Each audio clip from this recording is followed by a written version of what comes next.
వేడి వేడి పకోడీ తింటే ఏమన్నా ఉంటుందా? ఆ వాసనే గట్టిగా వస్తుంది. ఆ పకోడీలు ఎంత మంచిగా అయినాయో చూస్తేనే నోరైతే ఊరిపోతుంది. ఇక పకోడీలు కావాలంటే మన ఇంటికి వచ్చేది. మా అమ్మ అయితే ఇంటికి లేదు, వర్షం అయితే ఫుల్ కొడుతుంది.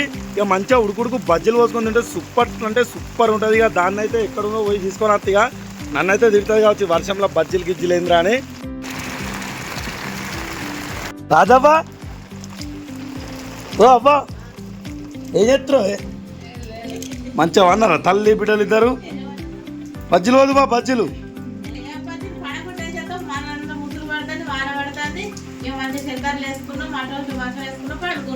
పండుకున్నాం అన్నారు కానీ మంచిగా ఈ ముసుట్లా ఉడుకుడుకు బజ్జీలు వేసుకొని తింటే సూపర్ ఉంటుంది. ఏ నడే ఏ నీ అవ్వ పొద్దు మొత్తం ఇగో కానపూర్ వచ్చేసరికి నానిపోయినా మొత్తం. హాయ్ రాజావా ఏ బజ్జీలు పోతావే?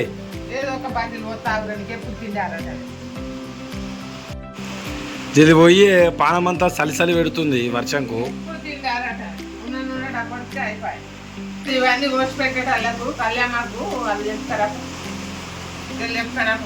వర్షం పడుతుంది కళ్యామాకు కోసం వచ్చిన ఈ వర్షంలో. ఎందుకంటే కళ్యామాకు లేకుంటే బజ్జీలు అయితే మంచి రావిగా.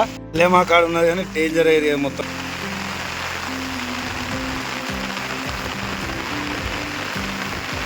అయితే దంచి కొడుతుంది నానిపోతున్నాం. వర్షంలో కూడా కళ్యాణాలు తీసుకొచ్చి ఎందుకంటే బజ్జీల వర్ష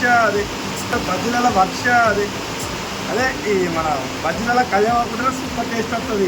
ఇక ఈ పకోడీకి అయితే ముందుగా అయితే మా అమ్మ మిరపకాయలు కొడుతుంది. సాలే మిరపకాయలు కారం బాగా అవుతుంది. మళ్ళీ మా అమ్మ బజ్జీలు పోతుందో పకోడీ పోతుందో నాకైతే అర్థమవుతలేదు. ఇక ఈ చిన్న చిన్న బజ్జీలు పోసేటట్టుంది. ఇక అట్లనే దోస్తులు ఈ వర్షాకాలంలో ఈ ముసుగులు అయితే మీరైతే వేడి వేడిగా ఏం చేసుకొని తింటారో కామెంట్ అయితే ఖచ్చితంగా పెట్టుర్రు. ఇక మంచిగా ఈ చిన్న బజ్జీలు అయితే వేస్తా ఉంటుంది మా అమ్మ. ఇక పకోడీ అయితే వేయదట. ఈ చిన్న బజ్జీల కోసం అయితే మంచిగా ఉల్లిగడ్డలు అయితే పోసింది. అట్లనే చిన్న చిన్న మిరపకాయలు కూడా పోసుకున్నది. ఇక ఈ చిన్న బజ్జీలలో ఉల్లిగడ్డలు మిరపకాయలు అయితే పోసినాయి. అట్లనే ఇక కళ్యామాకు కూడా మంచిగా తీసుకొని వేసుకున్నాము. కళ్ళు అయితే ఘోరంగా పడుతున్నాయి ఈ బజ్జీలు చేసి ఏమో కానీ ఈ బజ్జీలు చల్లగా పోతిగా. ఉల్లిగడ్డలు ఆ మిరపకాయలు కళ్యామాకు వేసుకున్న అయితే మంచిగా కలుపుకోవాలి.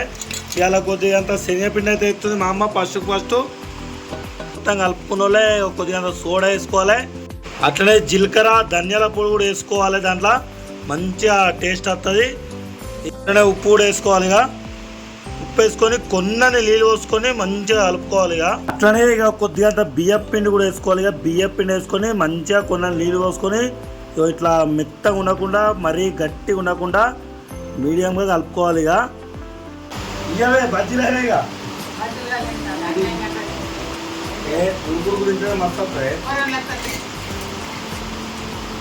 ఇక మంచిగా పిండి అంతా కలుపుకున్న ఒక 10 నిమిషాలు నానబెట్టుకొని మంచిగా పొయ్యి మీద నూనె పెట్టుకొని మంచిగా ఉడకైన ఇక మెల్లమెల్లగా వేసుకుంటే మనకు బజ్జీలు పకోడీ అన్నీ రెడీ అయిపోతాయి. ఇక మనం బజ్జీలు అంటే బజ్జీలు అనుకోవచ్చు, పకోడీ అంటే పకోడీ అనుకోవచ్చు. ఇక ఉడుకుతున్నాయి టేస్ట్ ఎట్లుందో చూద్దాం. ఇక మంచిగా టేస్ట్ అయితే సూపర్ అయింది. ఈ చల్లటి వర్షంలో అయితే వేడి వేడి పకోడీ అయితే సూపర్ అంటే సూపర్ ఉంది. పకోడీలు కావాలంటే మన ఇంటికి వచ్చారు దోస్తులు.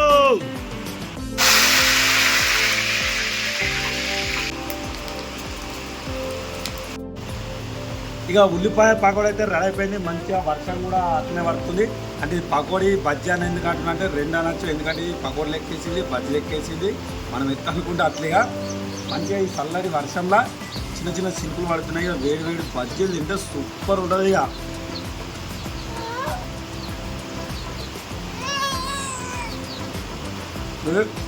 టేస్ట్ మాత్రం ఇరుగా తీసేది సూపర్ అంటే సూపర్ అయింది. మీరు కూడా వర్షాకాలం మంచిగా ట్రై చేసుకోరు. ఇక